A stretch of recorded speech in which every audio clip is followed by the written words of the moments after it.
오늘 본문에는 다윗이 다급히 하나님을 찾는 모습이 나옵니다.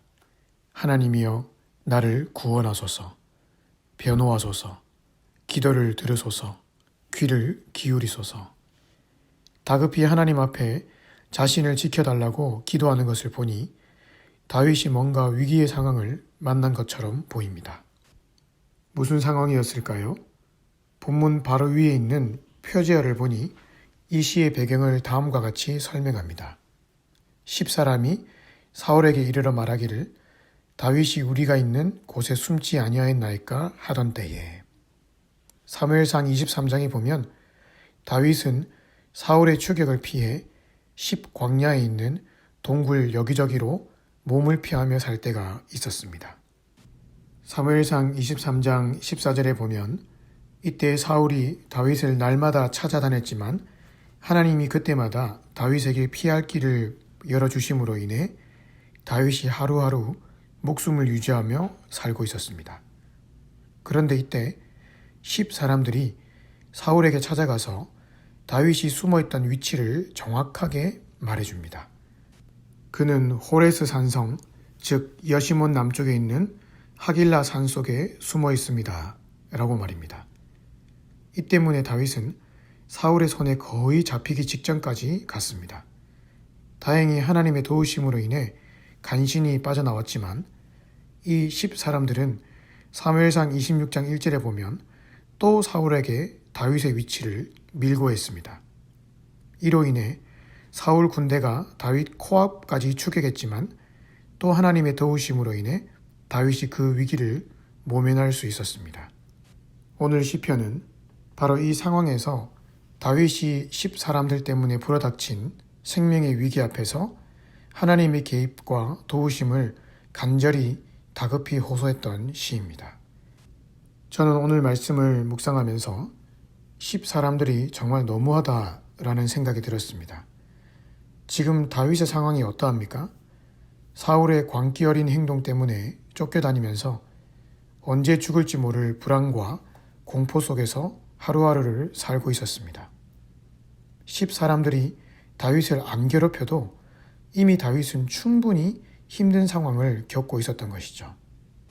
게다가 기름 부음 받은 이후로 다윗은 왕이 되기는커녕 오히려 10수년이나 넘게 쫓겨다녀야 하는 신세가 되었으니 몸도 마음도 영혼도 얼마나 피곤하고 힘들었겠습니까? 그렇다면 같은 하나님의 백성인 10사람들은 마땅히 다윗을 도와주었어야 했습니다. 자기 지역으로 몸을 피신하러 온 다윗에게 먹을 것을 주고 위로해 주어도 모자랄 판이었죠. 그런데 10사람들의 행동이 얼마나 이기적이었습니까? 자기밖에 몰랐습니다. 다윗의 아픔 따위는 전혀 신경 쓰지 않았고 오히려 다윗을 이용해서 사울에게 잘 보이고 이참에 공이나 한번 세워보려고 했습니다. 그래서 다윗을 죽음의 자리로 2번이나 내몰았던 것이죠. 사실 다윗이 힘들었던 것은 제대로 먹고 자지 못한 것도 있었겠지만 같은 하나님의 백성이라고 하는 사람이 자신을 죽음의 자리로 내몰았던 그 배신감, 그 실망감이 다윗을 더욱 힘들게 했던 것입니다. 5절에 다윗이 이 10사람들을 향해 원수라고 썼는데 이것은 원어로 watcher, 망보는 자라는 말입니다.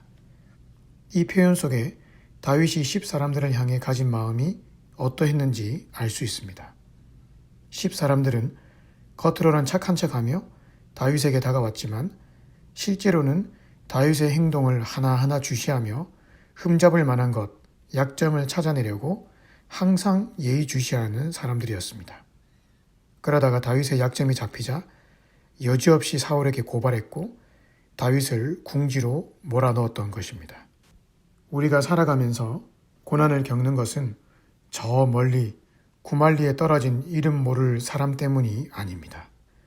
10사람처럼 가까이에 있는 사람, 친구라고 생각했던 사람, 같은 공동체에 있는 사람, 이웃이라고 생각했던 사람 때문에 마음이 힘들어질 때가 있습니다. 다윗이 그랬던 것처럼 관계 속에서 이런 실망과 배신감, 아픔과 좌절을 느낄 때가 있는 것이죠. 하지만 4절에 보니 왜 하나님이 우리에게 이런 10사람들을 붙여주셨는지 이유가 나옵니다. 그것은 바로 우리가 의지할 대상은 하나님 한 분밖에 없음을 가르쳐 주시기 위함입니다. 하나님은 나를 돕는 이시며 주께서는 내 생명을 붙들어 주시는 이신이다. 다윗이 10사람의 배신을 통해 절체절명의 위기를 맞이하니 더욱더 내가 의지해야 될 분은 하나님 한 분밖에 없음을 절실히 느끼고 고백하고 있습니다. 여기 돕는 이라는 말은 아주 다양한 의미를 가지고 있습니다. 돕는 배필에서처럼 나를 지지해주고 후원해주는 의미가 있고, 때로는 군사적인 맥락에서 원조하고 지원해주는 의미가 있습니다. 그리고 성령님이 우리를 도와주신다고 할 때도 이 말이 쓰입니다. 즉, 다윗은 관계 속에서 찾아오는 어려움을 통해 더 이상 사람에게 기대는 것이 아닌 하나님께 내 마음을 기대고 그 힘으로 살아갈 것을 4절에서 고백하고 있는 것입니다.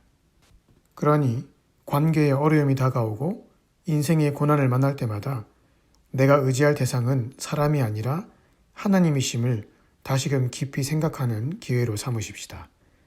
그리고 그 어려움 앞에서 다윗처럼 다급히 하나님의 도움을 구하며 기도할 때 하나님이 내 안에 가장 적절한 마음, 가장 적합한 상황을 열어주셔서 이 위기를 넘어가게 하실 것입니다. 이렇게 하나님께만 기대고 하나님만 의지할 때 오히려 그 힘으로 사람들을 더 사랑할 수 있습니다.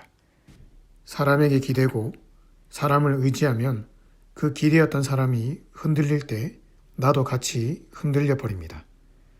흔들리지 않는 반석 대신 주님께만 내 마음을 둘 때 흔들리는 사람을 사랑할 수 있고 흔들리는 환경 속에서도 요동하지 않을 수 있습니다. 오늘 내게 닥쳐온 위기가 있다면 그 위기를 통해 더욱 하나님을 내 반석으로 삼으시기를 바랍니다.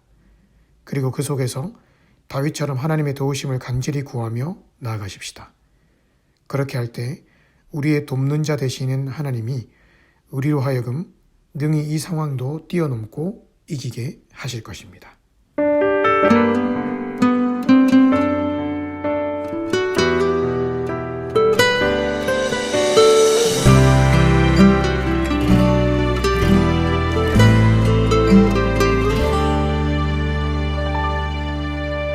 슬픈 마음이 있는 자, 몸과 영혼 병든 자, 누구든지 부르시오. 예수 이름 부르시오. 그 이름을 믿는 자, 그 이름을 부르는 자, 그가 어떤 사람이든 그는 구원하리니. 슬픈 마음이 있는 자, 몸과 영혼 병든 자, 누구든지 부르시오. 예수 이름 부르시오. 그 이름을 믿는 자, 그 이름을 부르는 자, 그가 어떤 사람이든 그 구원하리니.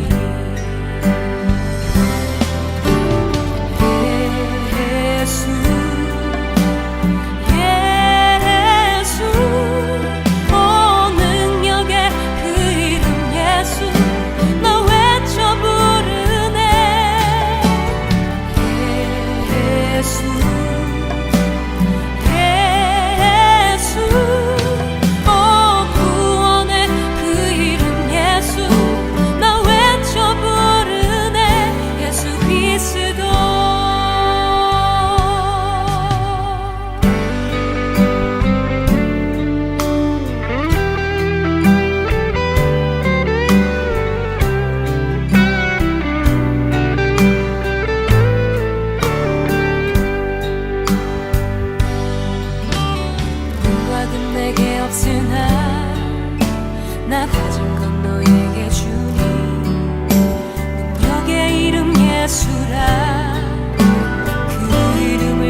그리스도